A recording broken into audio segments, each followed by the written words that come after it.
Bienvenue dans Parce que, le podcast qui explore pourquoi et comment réinventer les relations humain-animal. Je m'appelle Marie et depuis plus de 20 ans, je suis sur le terrain pour sensibiliser, former et observer les animaux et ceux qui les aiment. Dans cette saison 0 du podcast, je vous propose de réfléchir avec moi à l'impact de nos mots et de nos pratiques sur les relations humain-animal. Bonne écoute! Bienvenue dans le deuxième épisode de la saison 0 de ce podcast Parce que, le podcast qui explore pourquoi et comment réinventer nos relations avec les animaux. Alors dans les saisons à venir de Parce que, je vais recevoir des invités, je vais parler de leurs expériences et de la mienne au contact des animaux. Mais avant ça, dans cette saison 0, je vais te proposer 4 épisodes. Mon but, c'est pas de te livrer des kilos de réponses toutes faites ou des prises de position hyper clivantes, mais plutôt de créer des épisodes courts pour partager mes réflexions sur les relations humain-animal. Alors, je me représente rapidement, je m'appelle Marie et ça fait plus de 20 ans que j'observe, que j'étudie, que je travaille avec des animaux, mais aussi évidemment avec les humains qui gravitent autour des animaux et qui forcément vont projeter énormément de choses sur eux. Aujourd'hui, on va parler d'un sujet qui touche, je pense, presque tout le monde, particulier comme professionnel, c'est l'amour des animaux. Et surtout, d'une idée qu'on entend un peu partout, quand on aime, on fait forcément bien. Eh ben moi, je pense que c'est faux, et c'est de ça dont je voudrais parler aujourd'hui. Promis, je vais étayer un petit peu. Je l'aime, donc je le connais, donc je sais ce qui est bon pour lui. Ce raccourci, je l'entends tout le temps, peut-être que vous aussi, chez des particuliers, chez des passionnés, chez des professionnels aussi. C'est hyper séduisant parce qu'en fait, ça va donner l'impression que l'amour suffit, que aimer, c'est comprendre, aimer, c'est savoir, aimer, c'est bien faire. Évidemment, moi, j'ai envie d'aller creuser ça. Est-ce que le fait d'aimer quelqu'un, d'ailleurs humain ou animal, hein, est-ce que ça nous rend automatiquement juste pour répondre à ses besoins? Est-ce que ça nous rend vraiment lucide? Et surtout, est-ce que ça nous rend compétents? Dans notre culture, l'amour est sacralisé. L'amour, c'est vu comme un sentiment noble, pur, et on aime, c'est le cas de le dire, penser que l'amour, le vrai, il est forcément désintéressé, inconditionnel. Mais bon, dans la réalité, l'amour, on le dit, hein, ça peut aussi aveugler, ça peut aussi éviter de se remettre en question, voire peut-être permettre de justifier des comportements franchement discutables. Alors attention, mon propos, c'est pas de dire que l'amour c'est nul, mais que c'est pas suffisant, notamment dans le domaine des relations humain-animal. Et c'est ça dont j'ai envie de parler aujourd'hui. Parce que l'amour, c'est pas une compétence. Et parfois, ça devient même un obstacle. Étape suivante de ma réflexion, c'est de se demander, c'est quoi aimer? On utilise le mot amour pour énormément de choses différentes. On peut dire qu'on aime son animal, on peut dire qu'on aime son travail, on dit qu'on aime la nature, par exemple. OK, mais de quoi est-ce qu'on parle vraiment? Est-ce que aimer, c'est ressentir de l'attachement? Est-ce que c'est être ému en présence de l'autre ou en pensant à l'autre? Est-ce que c'est vouloir le protéger? Est-ce que c'est se sentir bien en présence de l'autre? Si on regarde une définition classique de l'amour, ça va parler de sentiments, ça va parler d'attraction, ça va parler d'envie. Mais tout ça, je pense qu'on va être d'accord pour dire que c'est pas vraiment des outils d'analyse précis. Aimer, moi je pense que c'est un point de départ, mais c'est pas une méthode. Sauf que on a souvent cette confusion, hein, volontairement probablement, enfin j'espère, notamment quand on parle d'animaux. Par exemple, on va entendre dire: «Je l'aime, donc je le connais, donc je sais». Je sais quand il va mal, je sais ce dont il a besoin, je sais ce qui est bon pour lui. Donc l'amour, le sentiment, l'attachement, le ressenti si on veut, devient une compétence. Ou plutôt, nous donne une illusion de compétence.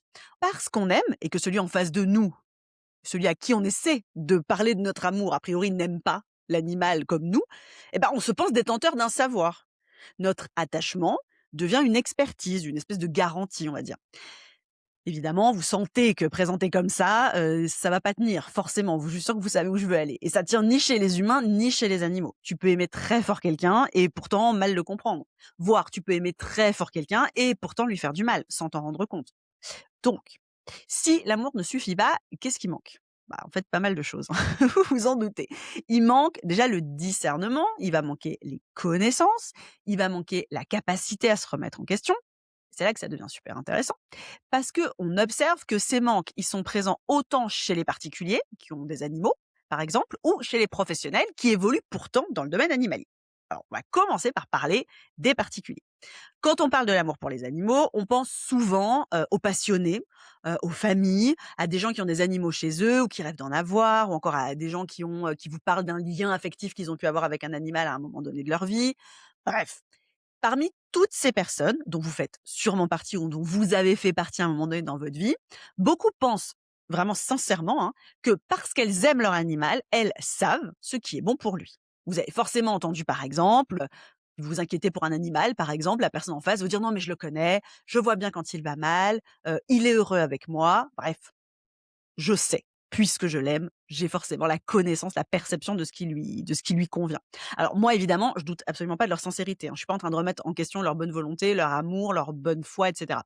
Mais cette bonne foi, cette sincérité, c'est pas un indicateur de justesse. C'est pas parce que tu veux bien faire que tu fais bien. Et c'est pas parce que tu aimes que tu fais juste. En bref, c'est pas parce que tu es convaincu que ton animal va bien qu'il va bien. Et donc là, le problème, comme on l'a rapidement évoqué tout à l'heure, c'est pas l'amour. Le problème, c'est la confusion entre l'attachement, les émotions et la compréhension fine de ce qui se passe. En plus, quand on est attaché à quelqu'un, animal ou non, hein, on interprète. On projette forcément nos propres émotions, qu'on a potentiellement du mal à gérer en plus. On essaie de donner un sens à ce qu'on voit. Mais évidemment, c'est pas forcément ce que l'animal vit. C'est pas forcément ce que l'animal, lui, il perçoit de la situation. C'est pas forcément ce qu'il ressent. Et plus on aime l'autre, plus on a du mal à envisager qu'on peut se tromper. Parce que si on se trompe, ça voudrait dire qu'on remet en question quelque chose qu'on n'a absolument pas envie de remettre en question.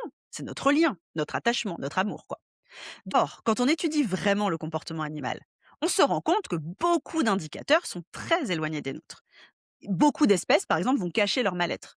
Beaucoup de comportements mignons sont potentiellement des indicateurs de douleur.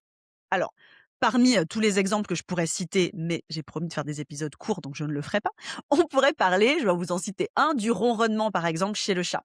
Généralement, quand on parle de ronronnement, on l'associe à de la détente, à du plaisir, mais en fait, c'est aussi un potentiel indicateur de douleur que le chat va exprimer pour s'apaiser. Donc, si on n'a pas les outils, les connaissances, les compétences, on peut passer complètement à côté de ça. Et à aucun moment, ça signifie qu'on n'aime pas son animal ou qu'on ne fait pas de son mieux. Parce que comme je le disais tout à l'heure, quand je dis que l'amour pour son animal ne suffit pas, ça ne veut pas dire qu'il est inutile. Ça veut juste dire qu'il n'est pas suffisant et qu'il a besoin d'être accompagné. Alors, cela dit, je vous l'ai vite évoqué tout à l'heure, je vous avais fait un petit teasing, ça touche pas que les particuliers, hein, cette conception. On retrouve aussi ça chez les professionnels et c'est de ça dont j'ai envie de vous parler maintenant. Donc là, j'ai envie de vous parler de ceux qui ont fait de leur passion, de leur amour pour un sujet, un métier. Ceux et celles qui vivent pour et avec les animaux. Chez les pros, l'amour, c'est plus seulement une émotion, ça devient une identité. On entend par exemple, j'aime les animaux avant tout. Je fais ça, donc sous-entendu mon métier, par vocation, par passion. Je veux aider le monde animal. Et c'est hyper puissant, mais c'est aussi potentiellement un peu dangereux. Parce que très rapidement, on observe une identification entre le ou la professionnelle et son métier. Et quand l'amour devient une identité, bah, ça devient super difficile à remettre en question.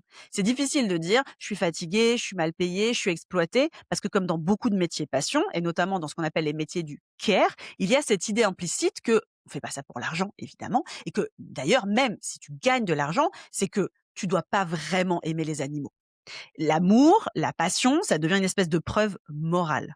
Et souffrir, dans tous les sens du terme, ça veut dire galérer, être moins payé, être fatigué, et cetera. La souffrance devient une norme, qui devient indispensable pour prouver sa valeur et son implication. Donc on attend aujourd'hui du professionnel, notamment animalier, je pourrais parler de plein d'autres domaines, mais je vais rester dans mon domaine d'expertise. On attend du ou de la professionnelle, dans le domaine animalier, qu'il ou elle compte pas ses heures, qu'il ou elle encaisse et se sacrifie, vu qu'à la base, ce choix a été fait par amour, par passion. Donc là, qu'est-ce qu'on observe? Qu'une fois de plus, l'amour devient une espèce d'outil de contrôle. C'est pas forcément intentionnel, c'est pas forcément conscient, mais c'est bien réel.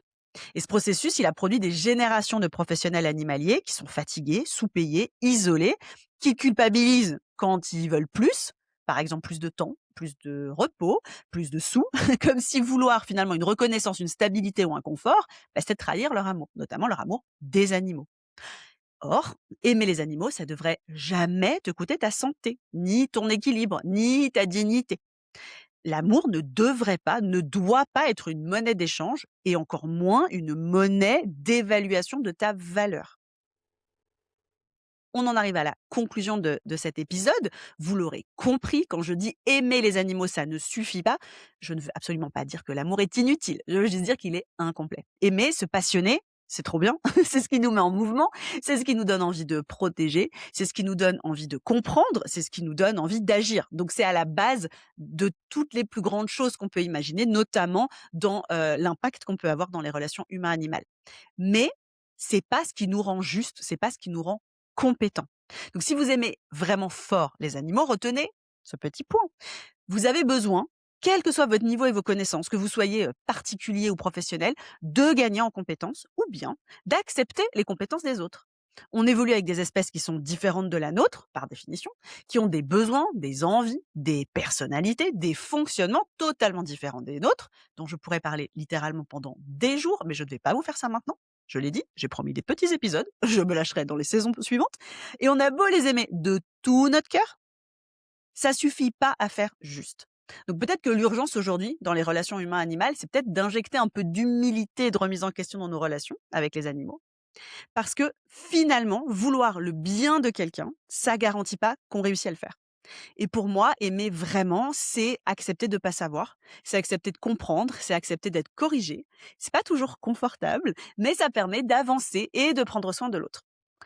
Dans le prochain épisode, qui sera le troisième épisode de cette drôle de saison 0 du podcast, parce que je vous parlerai d'un concept qui fait énormément débat en général, qu'on appelle l'anthropomorphisme. On va aller creuser de quoi il s'agit, des dangers, des avantages d'y avoir recours, bref, moi je vais tenter de vous parler de science, de cognition, de projection et évidemment de nos relations au monde animal. Alors d'ici là, je serais ravie d'avoir vos retours sur mes réflexions, mais aussi sur les sujets, les croyances que je pourrais traiter.